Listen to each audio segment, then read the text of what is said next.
Ano nga ba ma-activate ang SPayLater ngayong 2024? Tara, alamin natin.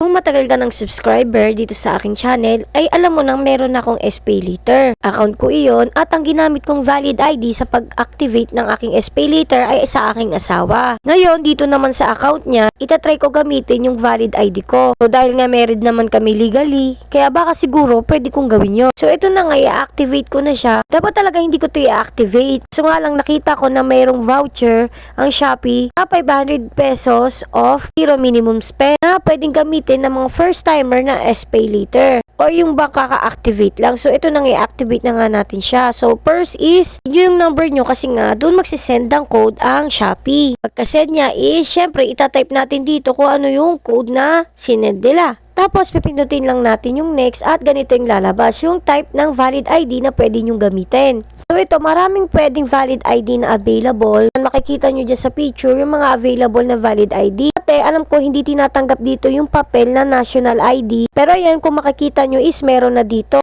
Basta may QR code yung national ID nyo ay pwede nyo siyang gamitin. Pero syempre, depende pa rin sa kanila kung ma-activate kayo. Tapos ayan, dapat ang picture nyo ay ang tips dito sa mga picture. At isakto nyo sa provide nila na borderline yung ID picture nyo. Tapos dapat ang inyong ID ay original dapat. Tapos lastly, ang ID nyo dapat is malinaw at nababasa siya. So ayan, hindi nga pwede rin yung expired, blurry, yung with glare, or kaya dark. Kaya dapat pag nag-take kayo ng picture, siguraduhin yung nasa maliwanag kayo. So ito yung mga klase ng ID na pwede rin ninyong gamitin dito sa SPayLater. Mga pwedeng ID types ay ito na nga. Unang-una dyan is UMID ID.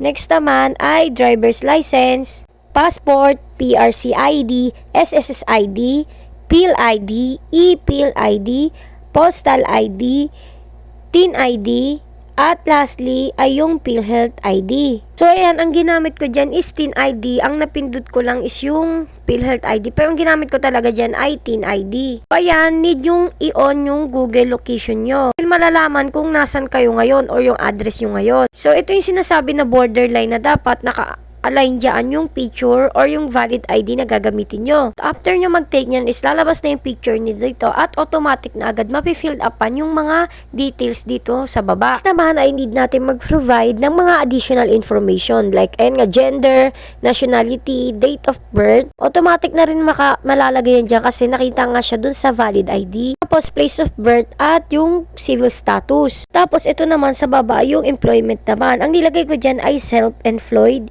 Tapos industry, parang others yata, tapos online selling yung nilagay ko. Tapos yung business name, syempre, kung anong pangalan ng ano nyo. Tip ko lang sa inyo is dapat mas maganda talaga na may employment kayong ilagay dito. Kahit self-employment. Kasi para mas madali kayong ma-approve. Kasi nga malalaman nila na may pinagkukuhanan talaga kayo ng pera. Tapos nilagay ko sa monthly income ay 10,000 to 40,000 kahit panaginip lang. Tapos ito namang next ay permanent address. Yung ilagay nyo ditong address ay yung address na nasa valid ID nyo. Kahit hindi na kayo doon nakatira, dapat kasi mag-match yung address nyo sa valid ID at yung ilalagay nyo dito. Next naman na itong emergency contact. Kung may mga asawa na kayo, mas maganda talaga yun ang ilagay nyo rito. Kung wala pa kayong asawa, ang ilagay nyo dito ay yung immediate family nyo. Kasama nyo rin syempre. Tapos, importante phone number nila at next naman is yung relationship nyo sa kanila. May mga option dyan like kung asawa ba or nanay, tatay, kapatid. Tapos yan is i-check lang natin tong dalawang box na ito at okay na yan. May reminder lang dyan na i-check nyo, i-double check yung mga details at kung okay na is mag-proceed na kayo sa facial verification. Kung makikita nyo dito sa ilalim ay may mga susundan kayo dito. Nga sinabi na mas i-closer pa nga daw yung face screen, tapos yan standby. Skip steady while the light is flashing. Tapos ayan, kung okay na is magpa-process lang siya. Waiting lang kayo dyan ng kaunti. Eh naman nakikita nyo naman na need some time dahil i-verify pa nga nila yung mga information na nilagay nyo. Tapos ayan nga, application will be reviewed. Your application will be reviewed for 5 working days. So meaning hindi kasama dyan yung Saturday at Sunday. Kaya talaga matitengga yan kasi nga 5 working days lang. Kaya kung nag-ano kayo ng Friday, hindi masasama doon yung Saturday at Sunday kasi nga wala silang office noon. Kaya abangan natin sa next video kung na-approve ba ko hindi. Kaya thank you for watching. Yun lang!